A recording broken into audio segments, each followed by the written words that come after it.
J'habite à Granville, retraité de la fonction publique, du ministère des Finances, en retraite depuis 7 ans maintenant. Donc j'habite Granville, mais j'habite aussi partiellement cette maison qui a appartenu à ma grand-mère et puis que je réhabilite petit à petit. Voilà. Alors, on est à Chérancé-le-Roussel, on est dans le Sud-Manche. C'est vraiment une région de Basse-Normandie qui est en voie de désertification. Ça n'a pas toujours été le cas. Moi, j'ai connu ce pays vraiment très, très vivant, puisque j'y viens depuis ma prime enfance, en fait. Dès 1952, je venais en vacances chez ma grand-mère. Donc, je peux dire que je connais très, très bien la région, très, très bien les lieux, tout en n'étant absolument pas intégré, puisque, effectivement, la réputation de fermeture du bas normand n'est pas usurpée. Voilà. Alors ça, c'est un baraquement que ma grand-mère a acheté en 1960. C'est un baraquement qui est sans doute faire partie d'un lot de baraquements qui était donc à Juvigny-les-Vallées, enfin Juvigny-le-Tertre à l'époque, et qu'elle a acheté à la trésorerie de Mortain. C'était proposé à la vente, manifestement. J'ai pas de souvenir très très net de ça précisément. Je me souviens des éléments de ce baraquement qui étaient stockés dans le jardin, en fait. Puis après, bon, j'avais vu ça à l'occasion de vacances, que ma grand-mère à l'époque habitait dans le bourg de Chérancé-Roussel. Elle a acheté le terrain à la commune pour commencer, et puis elle a acheté ce baraquement, quoi. Et qu'elle a réhabilité, elle aussi, petit à petit. Je me souviens qu'au début, elle repeignait régulièrement au carbonyle l'extérieur de la maison, quoi, qui avait besoin d'être traité pour éviter d'être bouffé par les intempéries qui sont quand même assez profuses ici. Initialement, cette maison n'était pas configurée tout à fait exactement comme ça. Il y avait une partie qui était un garage, en fait, qui est devenue, dans la suite de temps, une salle d'eau. Et voilà, donc ça a été vraiment un investissement très très fort de ma grand-mère dans ce lieu, quoi, et donc elle me l'a légué de force, si je puis dire.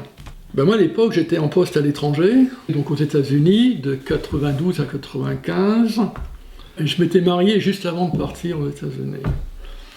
Et la tenue, c'est une vente un peu fictive, puisque moi, j'ai rien signé. Je me suis retrouvé propriétaire sans trop comprendre pourquoi ni comment. Mais elle tenait absolument à me vendre. Elle me l'a vendu la veille de mon mariage, quoi. Elle voulait pas que ça tombe dans d'autres mains, on va dire. Donc, c'est fait comme ça, de manière un peu curieuse. Puis moi, je me suis retrouvé avec ça.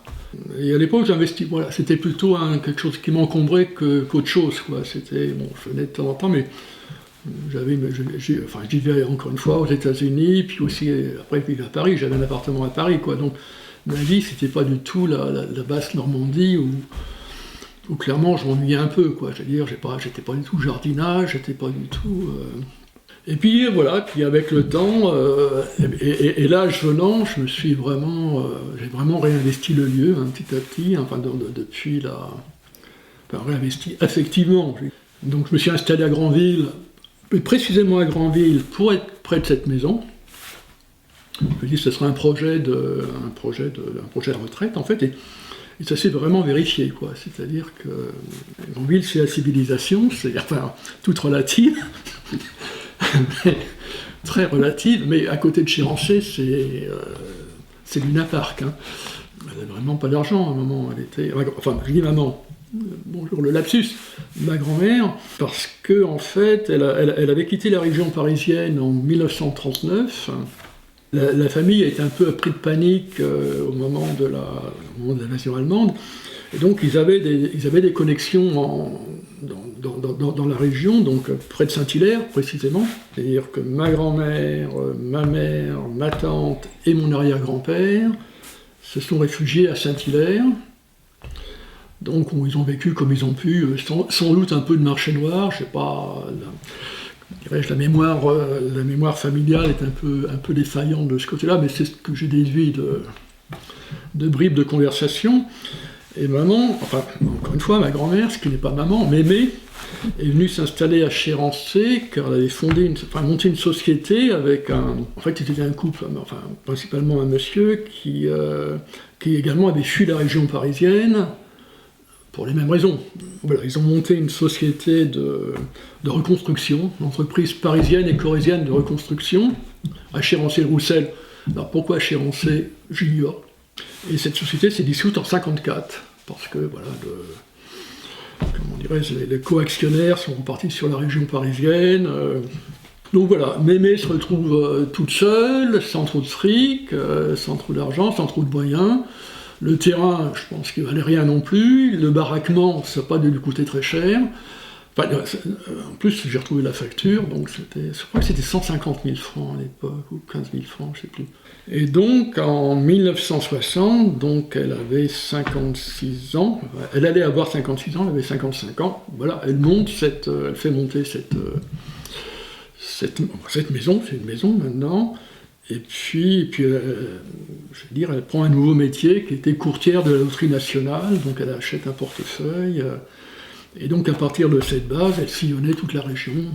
Donc je passais toutes les vacances ici, et je me souviens dans le bourg, j'avais 3, 4, 5 ans, donc elle me faisait des costumes, les gamins ils aiment bien être déguisés, elle m'avait fait et j'avais quel âge je pouvais avoir là si j'avais 4-5 ans, un costume de Davy Crockett. Mais elle m'avait fait un bonnet de Davy Crockett avec une vraie peau de renard qu'elle avait fait tanner, qu'elle avait fait.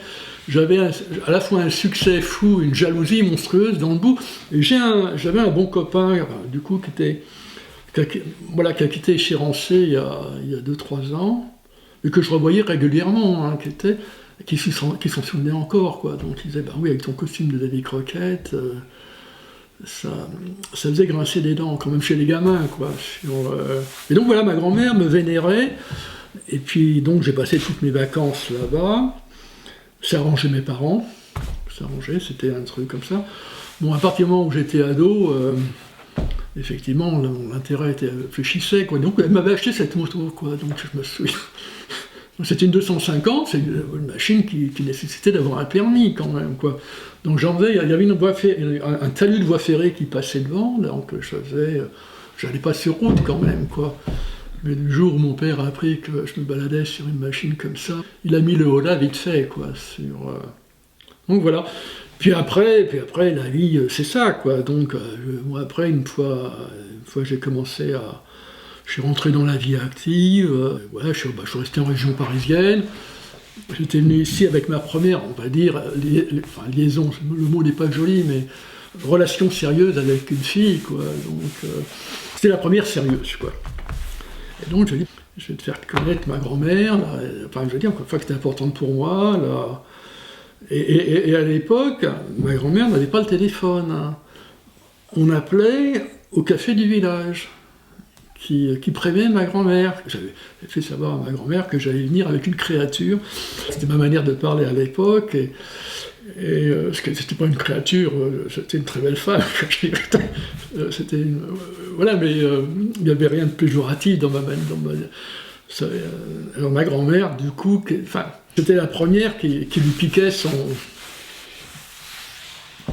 petit-fils chéri, quoi. Et donc, effectivement, à partir de là, je suis venu quand même beaucoup moins souvent, quoi. Et puis, sur la fin, son dernier chien était mort en 98, et elle ne voulait pas en prendre derrière, parce que je savais que ça demande aussi de l'attention, des efforts, quoi. Elle avait pris un oiseau, elle avait pris une tourterelle, qui était son oiseau de compagnie. La tourterelle qu'elle appelait la Pite. Je ne sais pas pourquoi, d'où ça venait comme ça. Et puis à la fin, la Pite, elle lui donnait des graines, alors elle balançait les graines par terre, au désespoir de la femme de ménage qui devait passer derrière, et pas question d'embêter la tourterelle, quoi. Et le truc marrant, le truc extrêmement troublant pour moi, c'est... Comme je disais, j'avais un peu désinvesti ce lieu-là, donc je m'étais dit, je vais m'installer à Granville, je vais pouvoir j'aimerais bosser ici, il y a le jardin, j'aime bien. Voilà, j'avais pas de réinvestissement vraiment profond, quoi. C'était... Le réinvestissement vraiment total, il a eu lieu il y a à peu près 1 an. C'était donc début avril 2020. Donc j'étais dans le jardin et j'étais en train de virer du lierre qui grimpait sur le soubassement de la maison, quoi. Je vais à l'extérieur, j'arrache ce truc-là. Et puis il y a une tourterelle qui vient se poser à côté de moi. Et je dis, elle n'est pas farouche. Puis moi je continuais à bosser, donc à arracher le lierre, donc je suivais le soubassement comme ça, et la tourterelle me suivait. Et ça a duré 10 bonnes minutes, ce truc, elle était comme ça. Puis à un moment, alors, c'était par là, cette hauteur-là, donc elle s'envole, elle va se poser donc elle passe au-dessus de moi, elle va se poser sur un arbre, je retourne à mon lierre, et elle vient se poser sur mon épaule. Et ça, j'ai vu le signe. Et là, je me suis dit, je ne bouge plus d'ici. J'ai vraiment vu ma grand-mère. Elle disait 2 choses, mais c'est quand on quitte une maison quand elle est finie. Quand une maison est terminée, il est temps de la quitter. Alors, la quitter soit en allant ailleurs, soit en mourant, quoi. Donc, surtout sur la fin de sa vie, elle avait toujours à cœur d'apporter des trucs en plus, etc. Et la deuxième chose qu'elle me disait, c'est que c'est une maison sur le plancher de laquelle des gens ont dansé, et donc où les gens ont été heureux. Et donc que cette maison est servie de salle de bal, ça c'est une investigation que je vais mener.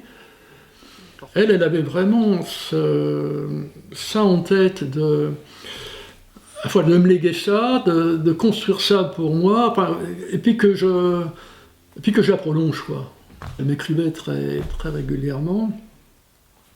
C'était entre 92 et 94, entre 88, elle avait entre 88 et 92 ans, entre 81. Elle m'appelait toujours Trésor en plume. Enfin, c'était une espèce de vénération, c'était une véritable adoration, quoi. C'était mon pôle, ma force, c'était ma grand-mère. Et maintenant, c'est la baraque. C'est la même chose.